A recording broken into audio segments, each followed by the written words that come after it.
The courtroom went silent. A 9-year-old boy raised his hand and said, "I'm my mom's lawyer." What followed stunned the judge, shook the courtroom, and left the entire room in tears. The courtroom buzzed with quiet murmurs. It was supposed to be just another case, another low-income mother, another custody hearing, another file on a desk. Nothing new, nothing special. But that day, something extraordinary was about to happen. The double doors creaked open, and a young, black boy stepped into the room, dressed in a navy blue suit, far too large for his small frame. His shoes were polished. His hands clutched a brown folder with 2 red heart stickers on the front. He looked ahead, not at the audience, not at the lawyers, not even at the judge. He looked toward his mother. She sat alone. Her shoulders slumped. From exhaustion, her hands wrung tightly in her lap. Her name was Alana. She was no criminal, no abuser, no addict, just a mother who worked too much, earned too little, and loved too deeply. They said she was unfit because she didn't have a dining room table, because she worked 2 jobs and left her son alone after school because she couldn't afford after-school care, because she sometimes cried in the bathroom when she thought no one could hear. But someone had heard, and that someone had decided.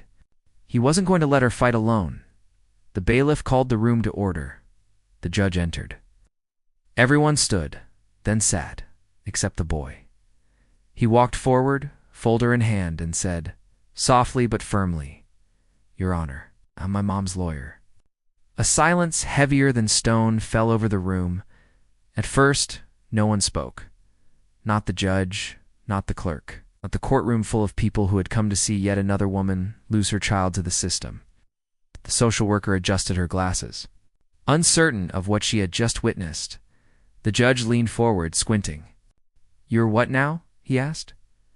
The boy repeated himself. "I'm my mom's lawyer. I'd like to speak." Gasps rippled. Some chuckled under their breath. Others looked embarrassed for him. The boy didn't blink, and he didn't tremble. He looked the judge in the eyes and held his ground with the calm of someone far older than his years. And in that moment, everything changed. Alana had never asked her son to defend her. She'd done everything she could to shield him from the system, from the judgments, from the pain of not having enough.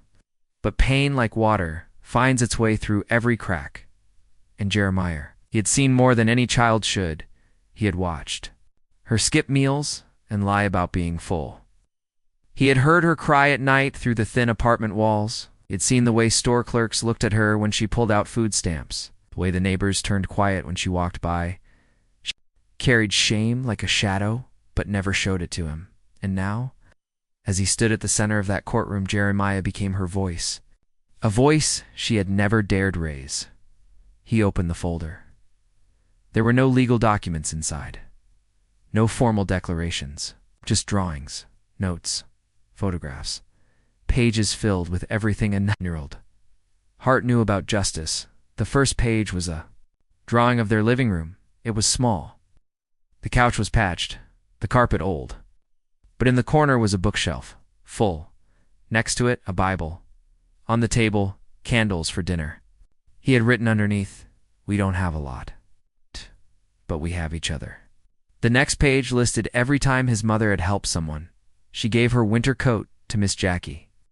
She watched the neighbor's baby when her mom got sick.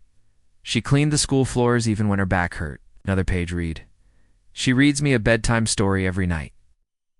Then I read one to her when she gets home." Tears welled in his mother's eyes. But Jeremiah didn't look at her. He looked straight ahead. The judge read quietly. The room stayed silent. Then came the final page. In big, uneven handwriting, it read, "My mom never gave up on me, so I won't give up on her." The judge looked down for a long time. No one said a word. The social worker's eyes were red. Even the court reporter had stopped typing. And then something unexpected happened. A tall man in the back row stood. "Your Honor," he said softly, "if I may." Everyone turned. It was the school principal. No one had asked him to be there. No one knew he was coming. He walked to the front of the courtroom and held out a folder of his own. Inside were letters, dozens of them, handwritten by teachers, lunch aides, custodians, each one told a story of a boy who stayed behind to help clean up after lunch, who walked other kids home so they wouldn't be alone, who shared his sandwich when someone forgot theirs, a boy who never acted out, never complained, never lied. Someone raised him right. One letter said, "She deserves a medal." Another wrote. The judge read through them slowly, wordlessly, and as he read, something changed in the room. The whispers stopped. The judgment melted. The people who had come expecting to witness a sad, familiar ending now sat straighter. Some wiped their eyes. Others looked away, ashamed of what they had assumed. Jeremiah stood tall, and then the judge spoke. "I've read a lot of files," he said slowly, "but this is something else." He looked at the boy. "You say you're your mom's?" "Lawyer," he said. "Yes, sir," Jeremiah replied. "You've done a better job than most real lawyers ever could," the judge said. "And I think I've heard everything I need." He turned to Alana. "Ma'am, your son just made the best case I've ever seen for why he belongs with you. He didn't say anything else.